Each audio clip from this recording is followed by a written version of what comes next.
What's up, everybody, and welcome back to the Dead Funny Podcast. Now, I know the setup looks different for a podcast, and that is because this is not just going to be a podcast, but this is going to be a tribute in the remembrance of Stan Lee. As a lot of you may know, we're Marvel fans on here. I mean, honestly, we're just comic fans in general, but a little bit more Marvel biased to most of us. And that being said, Stan Lee did play a big role to some of us, um, maybe even some of us more than others. But we all at least knew, one, who Stan Lee was, and two, understood the genius that he has laid down in the creating the Marvel universe for us to continue to enjoy, whether it's throughout the movies or the games or the comics, wherever they go.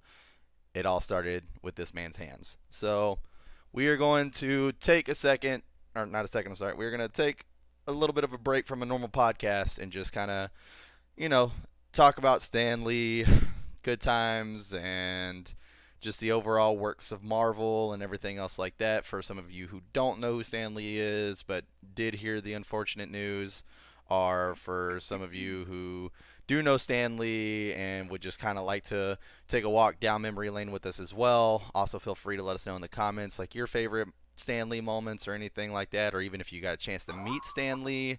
I will go ahead and say before we dive into this, none of us knew Stan Lee in person. Like, never met him. I've seen him in person. He was at one of my Comic Con events that I went to, but none of us knew him in person. We didn't know him personally. We are literally here talking from a fan standpoint of stuff that we've seen over the years and just, stuff that Stan has done publicly on his Twitter account or whatever and stuff like that. So, once again, talking as fans, just here to celebrate the life of Stan Lee. Anyways, so jumping into that. So, Stan Lee, in case people don't know what I'm talking about, Stan Lee is the creator of the Marvel Universe.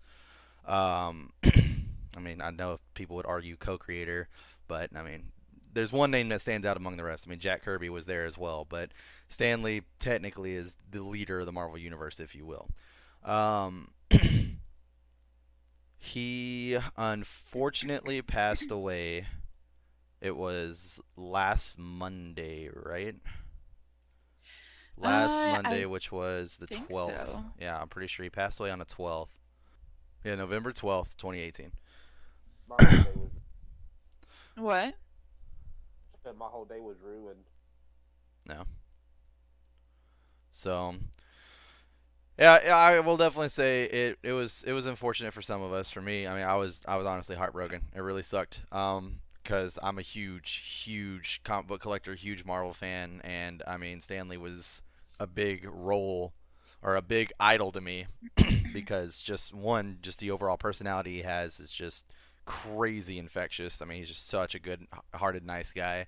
Uh, Two, I mean, his imagination as far as when it came to creating these characters was unreal, completely unbelievable. And three, one of the things that I saw that someone had posted that I completely agree with is that he literally helped shaped what we believe a hero could be, which is awesome. Um, so yeah, He knew how to touch people personally through stories and his writing. Basically, he was able to show more of a human side to heroes and stuff that people in normal day life could relate to more than heroes that had no flaws, had no right, problems. He was just really good at doing that in stories and out right. of stories. And something that she's touching on that some people don't know is that Stan Lee was definitely the person to start telling the story about the person behind the mask versus just giving us a story about hero shows up out of nowhere, hero saves day. Stan Lee was, for instance, one of his first ones to start off with would have been Fantastic Four. That was one of the first people he created as far as his own comics because he didn't start out, for those who don't know, he didn't start out obviously at the top of the food chain. When Stan Lee first started, he was just doing little itty bitty like funny comics in the back of Captain America comics. Back whenever he worked in the bullpen. Oh man, I can't think of what that was called or where he was, what the name of the place he was working at was called. off the top of my head. Timely Comics, and so he was just doing little things like that. Whenever he first created his first characters, a lot of people think it was Spider-Man, and it wasn't. It was Fantastic Four. Fantastic Four was the first set of Marvel characters that he created, and he did something that was very unique with them, where it was like, yes, they're heroes, but let's talk about the other story. Let's see Reed Richards being a scientist, and scientists not making enough money, and he's having issues paying rent. They're possibly going to be losing their building. Like, give them real people problems, and it was a lot easier for people to end up relating to these characters and actually get a little bit more of a hold into them. I mean, that was one of the things that drew me to Deadpool, was just he had so many things going on just outside of the suit that he had to deal with, and it was just very fascinating to me. And that's such an easy grab and a pickup for me to go through. That's because, let's be real, guys. Everyone in this world has shitty experiences. Like, you can relate to almost everyone can relate to that, pretty much. There's probably not a single person out here who hasn't had one bad experience and be like, I can't relate to that. Yeah. But, Dylan, what were you gonna say? Oh, I didn't even see it. Go ahead. Oh no, I was raising my hand. I ain't never had a bad experience. I don't know what you. Oh, okay. Most people in the world. Correction. Yeah, I'm normal not a people. person.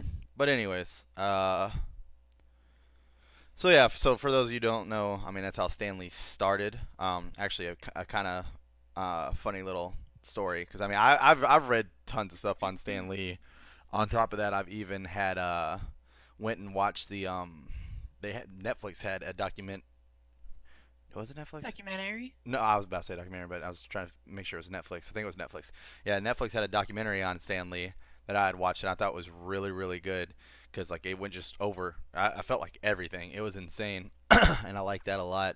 So I mean, I know a little bit, and I even watched that. I think I showed it to both of you as well. That show he was doing, where he was going around trying to find real life people with superpowers. Yes. Oh Yeah. my god. And it wasn't like actual superpowers, obviously, but people who could do like It was called extraordinary things. Superhumans, wasn't it? I don't remember what it was I called. just talked about this with someone. It was a great show. Yeah, like, it was. It was really cool. I think it was called Superhumans I don't think so. because they went around looking for real humans that had superhero-ish powers, like being super flexible, or I think there was one guy that could like withstand temperature, like freezing cold temperature, or Yeah. a lot of heat. I can't remember. No, you're right. It is. Yep. Stan Lee's Superhumans. Yep. Yeah, I know, it's surprising that I actually remember something. I'm not disagreeing with you on that one. You will not get a disagreement here. But anyways, as I was saying, what's actually kind of a funny little story that a lot of people don't know is that when Stan Lee first started out in comics, the reason why he signs his Stan Lee name, because his real name is Stan Lee altogether, like Stanley, Stanley Martin, I think it's Lieber or Lieber, I think it's Lieber, Stanley Martin Lieber. He actually wanted to be like a published writer. And so whenever he started to get into comics, he thought it was going to be a stepping stone to get into writing for books and actually making books. So he didn't want to be known by going that route, because he just wanted to be an author. No one took comic books seriously back then. So he actually signed his name Stan Lee, and just splitting his first name in half, so that way it wouldn't follow him whenever he started writing books. He could have his full name out there and no one would connect it to. And then he made such a huge breakthrough in comics that just became the new normal name for him, was just Stan Lee. So I thought that was actually pretty funny. That was something that was pretty cool. Yeah, it's a little disappointing in the sense of he didn't want to do this the whole time, but I mean. Well, I mean, I guess I probably can't say really that. I guess I great can't at say it. that. I don't know if necessarily he didn't want to do this the whole time, but I do know his original goal was to become like an actual published author, like writing books, for sure. Yeah, I mean, most people don't know what they want to do anyway, so I'm sure he didn't realize how much he would love it, what kind of stories he could create. I mean, at the point in time, he was probably thinking within the box of what was out there, and that's obviously not what he wanted to do, because he did something different. He broke the barrier, and he put out something that most people didn't think was possible Yeah. at that time. Good comic books. Yeah, and I Yes. mean, Chris, do you want to explain a little bit like what he did to step outside the box, like what he was up against? Because I know you've mentioned a few times like what he was up against with bringing out Spider-Man. Oh yeah, for sure. I mean, well, first off, I mean, once again, it took him a little while to even get to a point where he was even able to make his own comics. But I mean, Stan Lee and Marvel in general has been through tons of ups and downs until we finally got to the point where we're just like on an all-time high and just constantly soaring with Marvel now. Um, but yeah, for instance, it took him a while to where he could do more than just the last 2 pages in a Captain America comic. Um, but yeah, he was the first person to explore, like I said, actually doing like people behind the mask. 1, 2 with the Spider-Man. Whenever he was first creating Spider-Man, he couldn't get it published because he was told people aren't going to want to read a comic book about spiders because people were terrified of spiders. So Stan Lee had to do his own shit in order to get it published and everything else. And I mean, now look how fucking popular Spider-Man is. Now that's where people get the confusion, by the way, of what I said earlier, because I said Spider-Man is not his first creation. A lot of people think it is because you usually see Stan Lee with, I know he has like a fucking real life-size Spider-Man in his office. Spider-Man is his baby. The Fantastic Four were the first superheroes he created. Spider-Man was his baby, though. They were pretty much the babies. Fantastic Four is pretty much his first child that he decided to give up for adoption because he couldn't properly. I mean, to be fair, Jack Kirby basically took them over, and he definitely was like the co-creator of the fucking Fantastic Four for sure. Everybody needs a mom. But I mean, he's been a part of so many different characters. I mean, we've got Fantastic Four, we've got Hulk, we've got Thor, we've got Iron Man, the X-Men, Doctor Strange, Daredevil, Spider-Man, all the Avengers basically. Guardians. I don't think Nope. I don't think he actually created the Guardians. He did not create the Guardians of the Galaxy. Oh, I didn't realize we were talking about what he created Yeah, himself. like him actually either working his with top someone or working on it himself. I'm pretty sure he didn't have anything to do with Guardians of the Galaxy. Right. And also on top of that, I am well aware, and so is Dylan, that Lee did not create Iron Fist, and he also did not create Deadpool. we're both well aware of that. It's just those are our favorite characters, and let's be real. If Stan Lee never would have created the universe, they would have never existed. So, yeah. So But I mean, it's just crazy to go through all this and just kind of like just read some of the stuff, and then obviously trying to remember stuff that I heard off of the documentary and stuff like that. Like, for instance, I'm probably gonna butcher these numbers because I'm not seeing anything on here about it. But Marvel actually went bankrupt a while back, and they had to lay off a lot of people, or I'm sorry, let go of everybody that they were working with. And I can't remember how many employees it was at the time. It was like an insane amount of number, or it's an insane number. it But- was more than I remember what you're talking about. It was more than 75% of their worker. I'm just gonna say population. It was that. This is think of it. Yeah, it was the Marvel bankruptcy in 1996. They lost. They had to cut out more than 75%, if I remember correctly.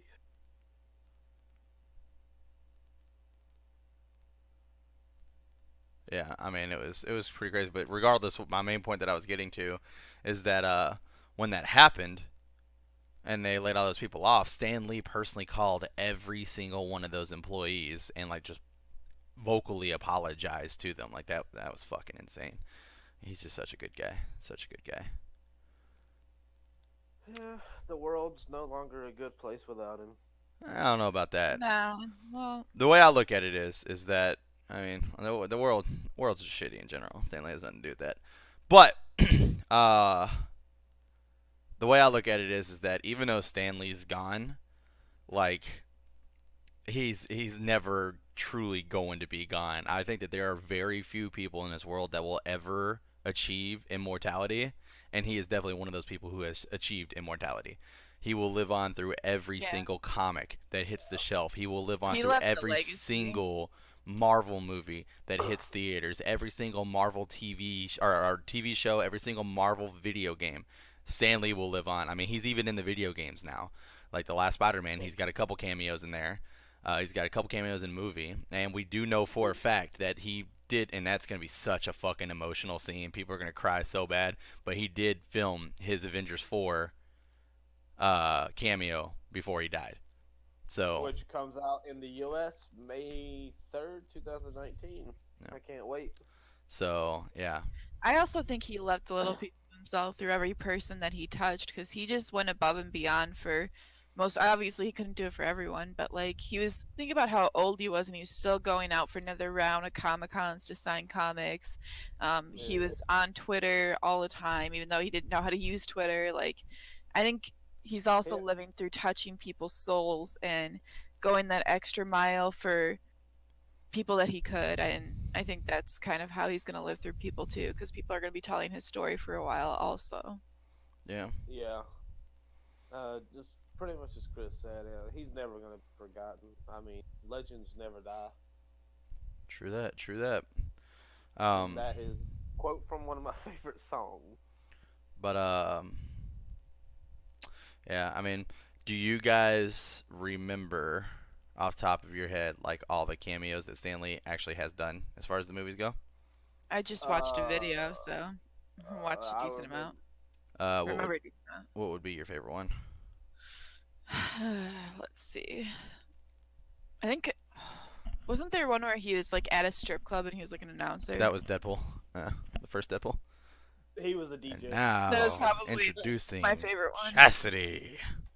Yeah, that was my favorite one. Yep, that was a really good one. I agree. That was a good one.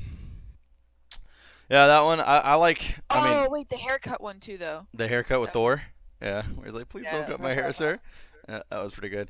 I got to say, one of my favorite ones out of the Marvel cinematic was also the Thor one as well, but it was the first one where he was the excuse me, where he was the redneck that was trying to pull the hammer with his truck, and it ripped the whole back of his fucking truck off, and he just turned around and he looked. He's like, "Well, I didn't do it." Like that was pretty good. I like that one a lot. Or like whenever he delivered the package to Iron Man's house at the end of Civil War, and Yeah. and then he Is said, there a Tony Stank here? "Yeah, is it Tony Stank here?" Yeah, that was really really Is there a good. Tony Stank. That was really really good. And he just like he knew how to come back too. Like he always had his wit with him, which was awesome. Like he really knew how to come back at stuff. Like for instance, I remember watching when they debuted the Avengers, Iron Man or Robert Downey Jr. was walking down the red carpet and he saw Stan Lee in front of him. Stan Lee turned around and saw Robert Downey Jr. and he stuck his hand out to shake his hand. And Robert Downey Jr. walked past him and was like, "Yeah, I'm too famous for you." And then Stan Lee goes, "Don't forget who got you there." And then Robert Downey Jr. turned around and started laughing and gave him a hug. I was like, that was pretty fucking funny. Like His story with Robert Downey Jr. is pretty interesting though, and how he. That was one thing that makes a difference too. Is like his potential to see. Like he knew that the actors that were picked for the Marvel movies had to be somewhat relatable in the sense of they may have had those experiences. Like Tony Stark, the person who played him, went through so much of similar things that he was the perfect person to be that Yeah. actor. Robert Downey Jr. I mean, they're basically the same person for sure. He was in drug rehab. Yep. And probably was never going to have another chance at his career. And Stan Lee basically said, no, let you go down like that. Well, Marvel definitely took a gamble on him for sure. I mean, he said it. He's even said Oh, it yeah. himself. And Robert Downey Jr. is a good person. I mean, just it shit happened, and he got in a bad spot, and he's better now. That's awesome. Yeah, I mean, but it's still not saying that he could easily ruin Marvel. So they did take a big chance. Yeah. I know even Stan Lee came out and said that too, that they were taking a chance, and Stan Lee was more than happy to take the chance. He believed in him, which is awesome.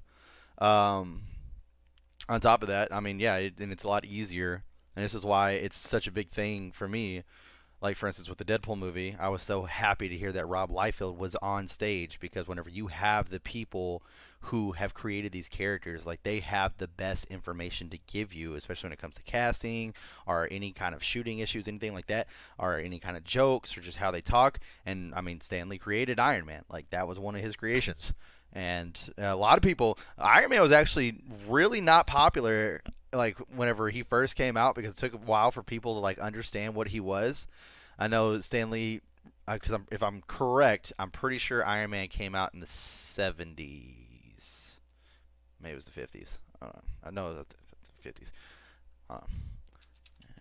was. I want to say it's the 70s. All right, thanks, dude. I definitely need to know. May 2nd, 2008, Iron Man 1. Yeah, that's totally what I was looking for.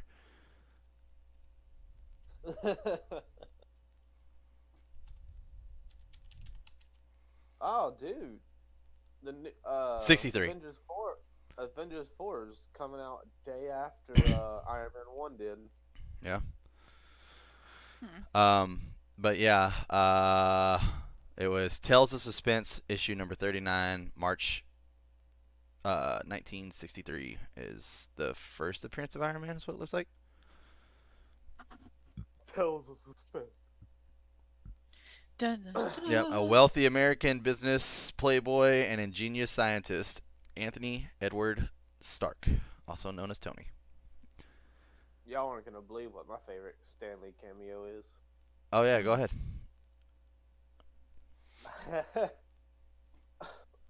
I hope I don't get shit on for this, but I actually enjoyed his cameo in the Disney movie Big Hero 6.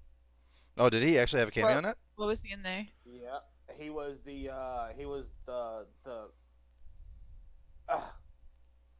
I cannot describe him any other way than the pothead. Disney will not admit it, but he was pretty much a pothead. The dude that wore the dragon suit. I don't remember it.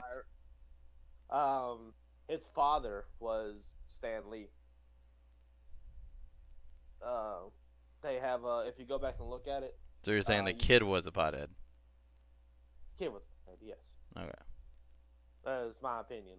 Just Oh, he not looks really like he looks like Stanley too. yeah. His father was actually Stan Lee. His name wasn't that in the show. Fred's but dad. Yeah, Lee reprises his role as Fred's dad in Big Hero 6. First episode implies that his name was Frederick Fredrickson III. And a lot of people don't know this, but in credits, Fred actually finds his father in father's secret room and finds out his father actually was a superhero at one point. Yep, and his name was Boss Awesome. That's cool. That is my favorite cameo. Yeah. Mr. Boss Awesome. Yeah, I mean, I also liked... I can't remember the cameo that well because it's been a while since I've seen the movie, and I've actually seen it multiple times, so I'm actually upset that I don't remember exactly what was said. I remember it was funny. But, he cameoed in Mallrats, and I don't know if you guys know what Mallrats is or not, but Mallrats is one of those strings of videos that are all tied together within the Kevin Smith universe of, like, Jay and Silent Bob and Clerks and Chase and Amy, all those together. Yeah, that's what that is, which is, it's about these guys that basically fucking just hang out at the mall all day and like all this shit that's going on like in their own personal lives. Well, the funny part is like they're sitting there talking about something. They're talking about how Lois Lane would die if Superman got her pregnant. The only way that they could stop that because the baby would be too strong that it would just kick straight through her stomach. So Superman would have to wear a kryptonite condom. In order to have, like, yeah, it was like this kind of conversation with Stan Lee. And so then Stan Lee like ends up seeing the guy and he's in there talking to him, and then he sends him on his way because like he was having this big like love issue going on, and so Stan Lee kind of like sets him straight or something like that, and then he walks away, and the other friend walks up to him and is like, "Hey man, thanks for talking to him." He's like, "Yeah, no problem. You might want to see him help, or you might want him to go see some help." Because he spends way too much time fantasizing about superhero genitalia or something like that. And I was like, fucking Stan Lee, dude. Oh my gosh. Let's be real though. If he was wearing a kryptonite condom, he wouldn't even be able to get it up. 'Cause, Probably like, not. That shit makes him weak. So And just it was the fun. That It would was, not it work. was just funny because it was like Stan Lee having that conversation and also being like DC characters. It was just fucking hilarious. That was another thing that I saw too. I mean, I don't know 100% whether or not this is like for sure real, but I saw a post about it a long time ago where it was a picture where like when DC released their fucking video game Injustice: Gods Among Us, the first one that did like so well that they actually grabbed a copy, signed it, and sent it to Stan Lee. I was like, that's pretty funny. Like, the back and forth was pretty good. That was pretty good stuff. There was a lot of good crossovers back in the old days with comics and stuff like that, where they actually fought each other, DC versus Marvel and stuff, and it was pretty fun. Dude, To my read. favorite crossover is when it came down to Superman beating on the bad guy, wielding Thor's hammer and Captain America's shield. Yep. Yep. Which that was awesome. At first, fucking Thor beat the shit out of Superman because he had Superman's one weakness: magic. It's still canon to this day. Superman is somewhat One allergic to weakness? magic. Yeah. one weakness. Anything that's a Kryptonite, magical not item. his Oh, weakness. sorry, I forgot about kryptonite. But yeah, one of his weaknesses.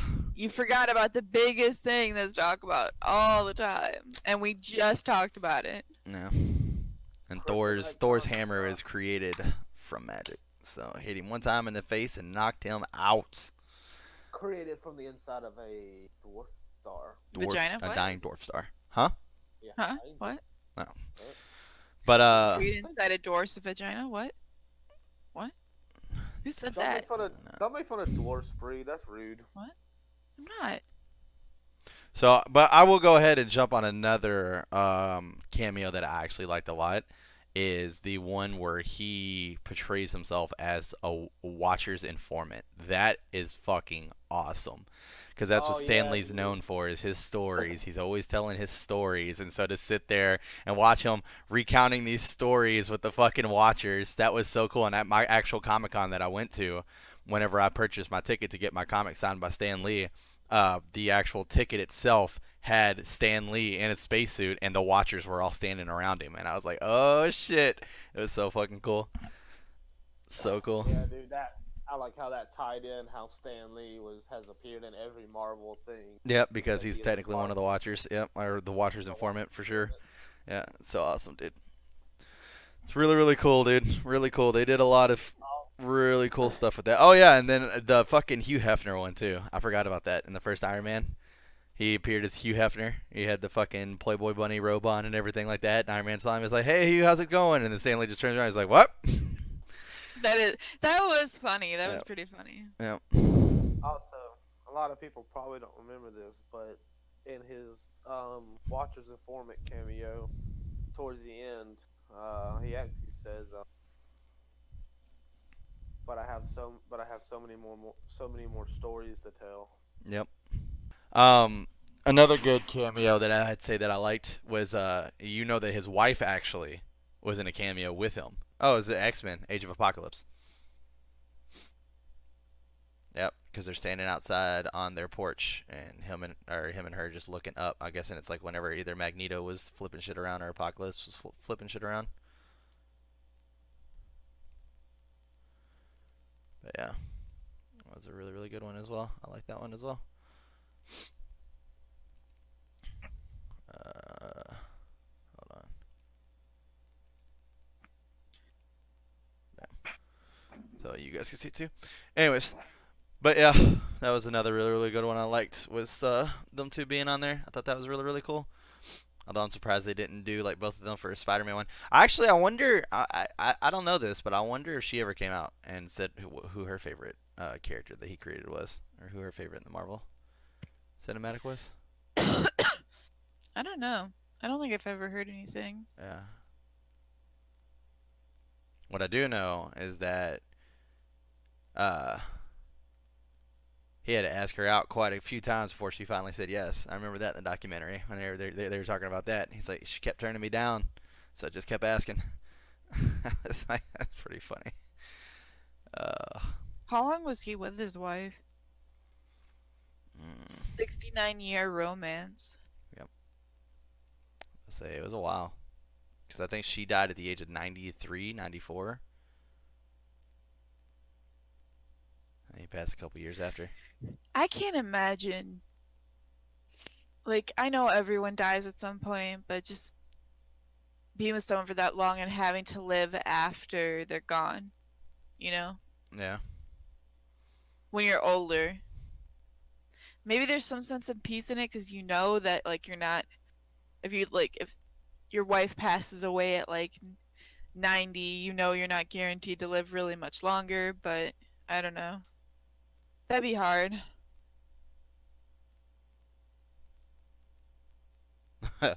Apparently, I don't know if this is the official Stan Lee post, but there's a picture of Stan Lee, and he's got his arms crossed like Wonder Woman. And there's a picture of Gal Gadot dressed as Wonder Woman, like it basically took from the movie of her doing the same pose, and fucking Stan Lee posted it and posted those together, him next to her doing it, and put Wonder Woman was a fantastic movie, well deserving of his $100 million opening weekend, but would have been a little bit better if it had a Stan Lee cameo in it. That's pretty funny. Would have been a little bit better if Stan Lee would have been in there. Like I say, he's got an awesome personality for sure, especially that was him. He's always cracking me up. Yeah, what a life. Yeah, I mean, like I said, he brought so much joy and happiness to so many people with this like universe he created, and now that we're actually seeing this universe just expand on and on and on and on.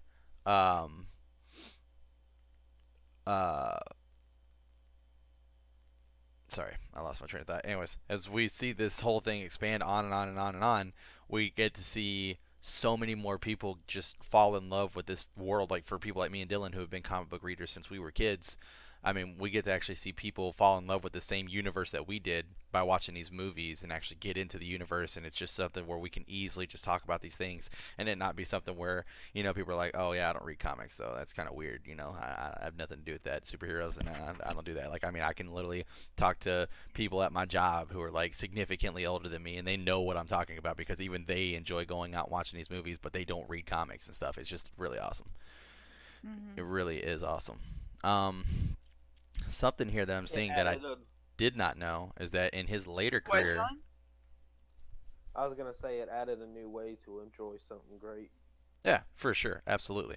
I mean, I fucking cried the first time I saw the Avengers, being able to see like all my fucking heroes live on stage, back to back, like that scene when they all get back to back and the camera does the circle around. I straight fucking started to cry to see all my heroes. Cry. I was in the theater with you. You didn't cry. The theater. Dude, you went with me. You went with me. You and Chris, theater. You went with me on like my 4th or 5th time in the theater watching the movie.